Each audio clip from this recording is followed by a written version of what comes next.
اللہ العلی العظیم۔ بزرگان محترم، عزیزوں اور بھائیوں،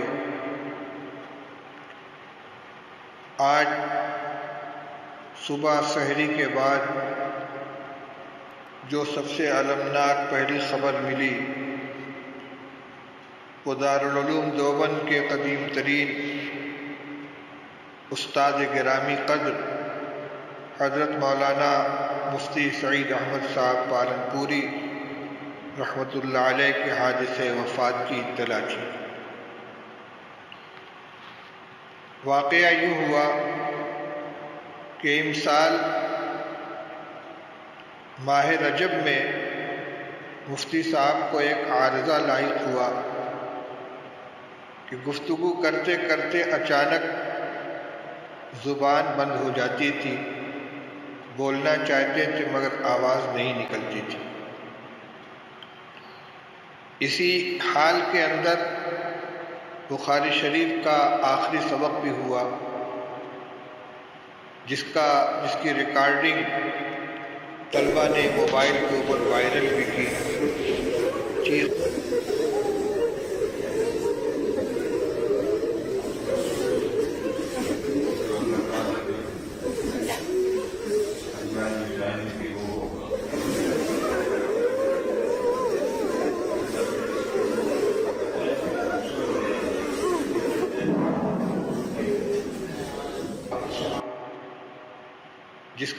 جس کی ریکارڈنگ طلبہ نے موبائل کے اوپر وائرل بھی کی۔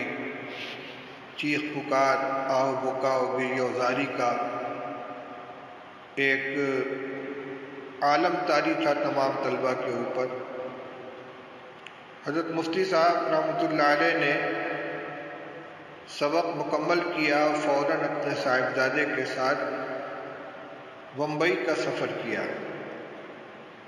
اس سے پہلے ان کا آپریشن بھی بمبئی میں ہوا ہے، کامیاب آپریشن ہوا تھا، اور اس کے علاوہ کئی بار چیک اپ کے لیے بھی ممبئی جا چکے تھے۔ وہاں ان کی صاحبزادی کا مکان بھی ہے۔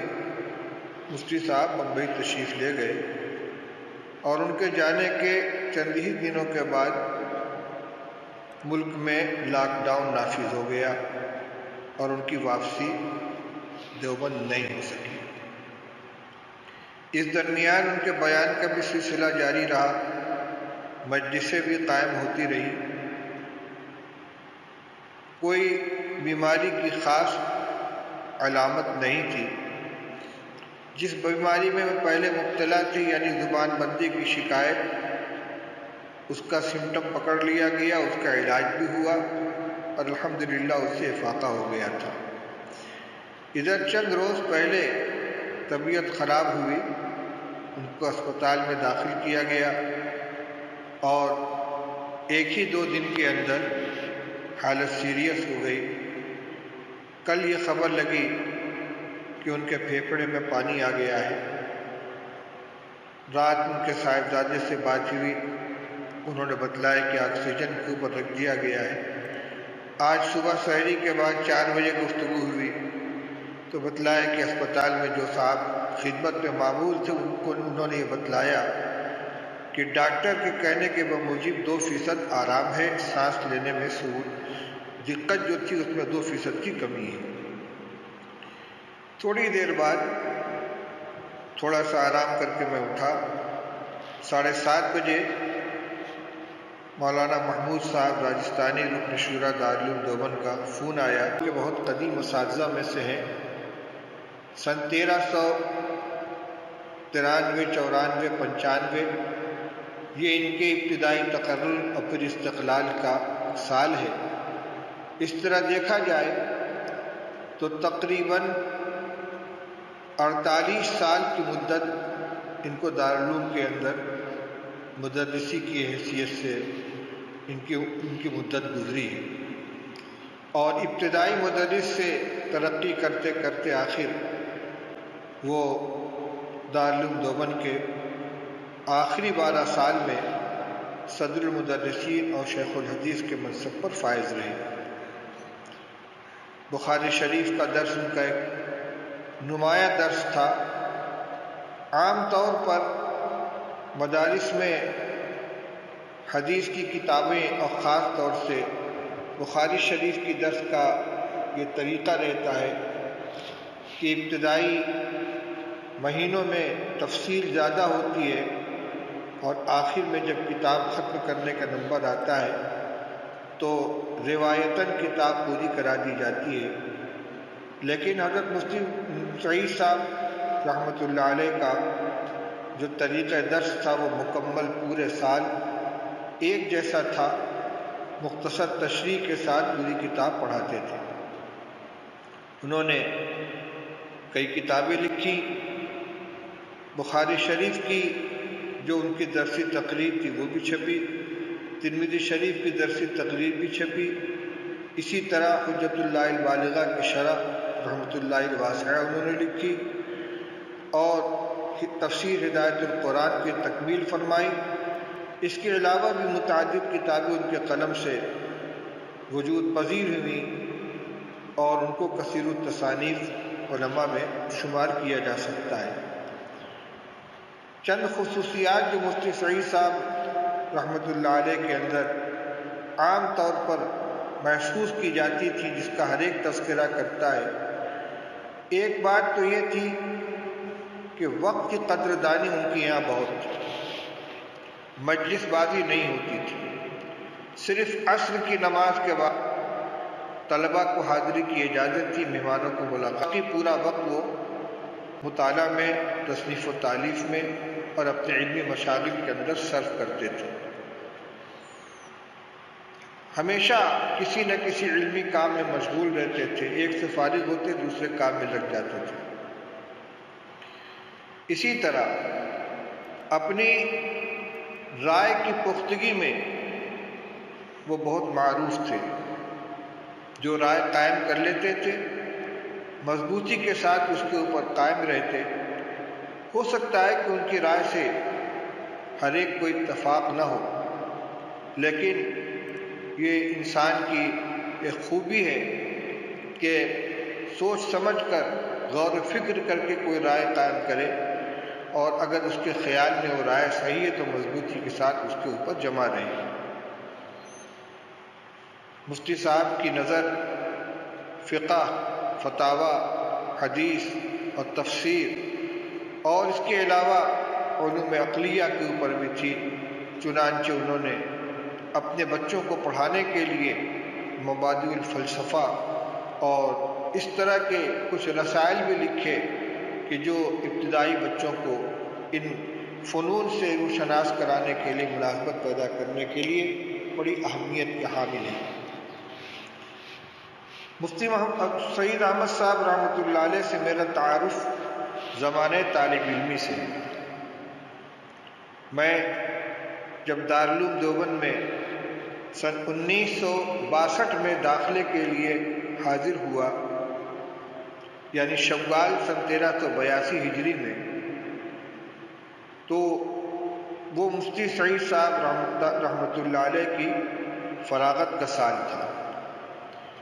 اور اس سے اگلے سال جبکہ میرا قیام کمرہ نمبر 4 دفتر میں، جو موجودہ کمرہ نمبر 24 مسجد کہلاتا ہے اوپر کی منزل میں، اس کمرے میں میرا قیام تھا اور مولانا عبدالمتین صاحب بنارسی مرحوم کا. تو نیچے جو آج کل شعبہ صفائی کا دفتر ہے، اس کمرے میں مفتی سعید احمد صاحب قیام پذیر تھے. یہ ان کا دارالافتاء کا سال تھا جو غالباً سن 1383-84 ہجری کا سال ہے. بڑی یکسوئی کے ساتھ وہ اپنے مطالعے میں اور اپنے کام میں مشغول رہتے تھے اور رات کو عشاء کی کافی بعد تقریباً 12-1 بجے، جہاں تک مجھے یاد پڑتا ہے، وہ اس کمرے کے باہر جو زینہ کا چبوترا ہے اس کے اوپر بیٹھ جاتے اور قرآن پاک یاد کرنا شروع کرتے. جہاں تک مجھے خیال ہے کہ اسی طرح رات میں انہوں نے پورا قرآن پاک یاد کیا. اور اس وقت ان کے ایک چھوٹے بھائی بھی ان کے ساتھ تھے جو غالباً مفتی امین صاحب دامت برکاتہم تھے، جو اس وقت دارالعلوم دیوبند کے کلیہ کے مدرس ہیں. اور بڑی یکسوئی کے ساتھ وہ اپنے کام میں لگے رہتے تھے، کسی دوسرے مشغلے سے کوئی تعلق نہیں تھا۔ مطالعہ، مذاکرہ، درسگاہ کی حاضری، اور اس حیثیت سے وہ اساتذہ کے درمیان بھی مقبول تھے۔ مجھے یاد ہے کہ بقرعید کے موقع پر ایک دن احاطہ ملسری میں ان سے ملاقات ہوئی اور وہ دار جدید کی طرف جا رہے تھے۔ کہنے لگے جی چاہتا ہے ذرا دار جدید کو دیکھ لوں، کئی مہینے ہو گئے ادھر نظر نہیں پڑی۔ دارالعلوم کے اندر رہتے ہوئے صرف بیچ میں ایک عمارت ہے نودرے کی، دارالحدیث کی، ان کا قیام صدر دروازے کے قریب تھا۔ پڑھنے کے لیے دارالفتہ میں جاتے تھے جو مسجد کے مشرقی جانب ہے، نماز مسجد قدیم میں پڑھتے تھے، مطبخ بھی اسی ایریا میں ہے، اس لیے دار جدید کی طرف جانے کی ضرورت نہیں پیش آتی تھی۔ اس لیے اتنی لمبی مدت ہو گئی لیکن ادھر جانے کی نوبت نہیں آئی۔ یہ ابتدائی تعارف تھا مفتی صاحب کے ساتھ، اور پھر وہ جہاں بھی رہے ان کے ساتھ شناسائی رہی، تا آ کے وہ سن 1395 میں دارالعلوم دیوبند کے اندر مدرس ہونے کی حیثیت سے آ گئے، اور میرا بھی بہو کے یہاں آنا جانا رہتا تھا۔ دیگر اساتذہ سے بھی ملاقات ہوتی تھی، مفتی سعید صاحب سے بھی ملاقات ہوتی رہتی تھی۔ پھر سن 19 سال سے مفتی صاحب سے اور قریبی تعارف ہوا۔ سن غالباً آج سے تقریباً 12 سال پہلے جب حضرت مولانا نصیر احمد خان صاحب رحمۃ اللہ علیہ نے اپنی پیرانہ سالی کی وجہ سے بخاری شریف پڑھانے سے معذرت کر لی، تو حضرت مولانا مرغوب الرحمان صاحب نور اللہ مرقدہ، جو ایک جہاں دیدہ تجربے کار اور بڑے سنجیدہ اور باوقار محتمم تھے، جنہوں نے 30 سال تک اس مسئلہ کر بخاری شریف کی تدریس ان کے حوالے کی، اور اتفاق سے اس وقت میں اسی جگہ موجود تھا۔ کسی ضرورت سے حضرت محتمم صاحب نے مشورہ کرنے کے لیے مجھ کو بنارس سے بلوایا تھا۔ مفتی صاحب تو دہلی تک پہنچے، دیوبند نہیں آ سکے، لیکن میں حضرت محتمم صاحب کی خدمت میں حاضر تھا۔ میری موجودگی میں انہوں نے مفتی سعید احمد صاحب کو بلوایا اور ان سے کہا کہ مولانا نصیر احمد خان صاحب نے بخاری شریف پڑھنے سے معذرت کر دی ہے، بخاری شریف کو سبق آپ کو پڑھانا ہے۔ پھر اس کے بعد کی شورا میں باقاعدہ اس کو منظوری حاصل ہو گئی، اور اس وقت سے مفتی سعید احمد صاحب دارالعلوم دیوبند کے صدر مدرسین رہے۔ یہ ان کا آئینی عہدہ تھا، اور ان کا سارا مشغلہ درس و تدریس، تصنیف و تالیف اور مطالعہ اور کتب بینی کے ساتھ وابستہ رہا۔ اسفار نہیں کرتے تھے، ہاں تعلیم کا وقت مکمل ہو جاتا، اسباق پورے ہو جاتے تو فوراً سفر میں نکل جاتے۔ عموماً امریکہ یا یورپ کے کسی ملک میں ان کا پورا رمضان گزرتا تھا، وہاں بیانات ہوتے، لوگ ان سے مستفید ہوتے۔ اسی طرح بقرعید کے موقع پر اگر کوئی ضرورت ہوتی تو سفر کرتے، لیکن ایام تعلیم میں عام طور پر سفر کرنے کا مزاج نہیں تھا۔ اور اب جب کہ ان کا انتقال ہو چکا ہے، بہت خلا محسوس ہو رہا ہے۔ دارالعلوم دیوبند کے لیے ادھر گزشتہ 2-3 سال بہت خسارے کا، اس اعتبار سے بڑے خسارے کا زمانہ ہے کہ بڑے بڑے حضرات ایک ایک کر کے رخصت ہوتے گئے۔ مولانا عبدالرحیم صاحب بستوی کا انتقال ہوا، پھر حضرت مولانا ریاست علی صاحب رخصت ہو گئے، مولانا عبدالحق صاحب رحمۃ اللہ علیہ شیخ ثانی داغ فراق دے گئے، مولانا محمد جمال صاحب کا انتقال ہوا، مولانا جمیل احمد صاحب سکروٹوی کا انتقال ہوا، اور اب آخر میں حضرت مولانا مفتی سعید احمد صاحب بھی داغ مفارقت دے گئے۔ ان کے اوپر مضامین بھی آئیں گے، بیانات بھی ہوں گے، لوگ اپنی اپنی معلومات کے مطابق ان کے حالات، ان کے خصوصیات کو ذکر کریں گے۔ آج چونکہ تازہ حادثہ تھا، اس لیے میں نے ان کے بارے میں کچھ عرض کیا۔ جانے والے چلے جاتے ہیں، اور جو ان کے پیچھے رہ جاتے ہیں ان کی بھی کوئی ذمہ داری بنتی ہے۔ اس سلسلے میں ایک اہم بات یہ عرض کرنی ہے کہ ہمارے اندر و خاص طور سے طبقہ علماء میں منافست کا ایک ماحول رہتا ہے۔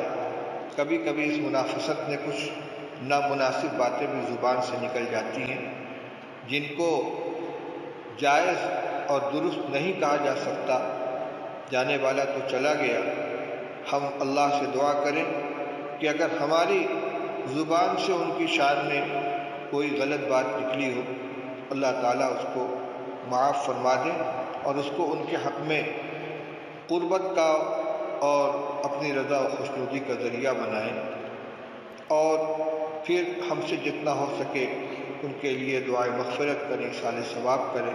یہ بھی دعا کریں کہ اللہ تعالیٰ بزرگوں کی امانت دارالعلوم دیوبند کی حفاظت فرمائے، اور اس کو دارالعلوم کو حضرت مفتی صاحب کا نعم البدل عطا فرمائے، تاکہ تعلیم و تربیت کا یہ کارواں اسی طرح چلتا رہے۔ اور ہم جو لوگ ان کے پیچھے رہ گئے ہیں، ہمارا بھی اب وقت قریب ہے۔ عمر کے اعتبار سے چند سال کا فاصلہ تھا، 70 سال کی عمر سے زیادہ عمر متجاوز ہو چکی ہے۔ اللہ تعالی ہمارا بھی خاتمہ بالخیر فرمائے، اور جب تک دارالعلوم کی خدمت مقدر میں لکھی ہے، اخلاص کے ساتھ صحیح طریقے پر کام کرنے کی توفیق عطا فرمائے۔ وآخر دعوانا الحمدللہ رب العالمین۔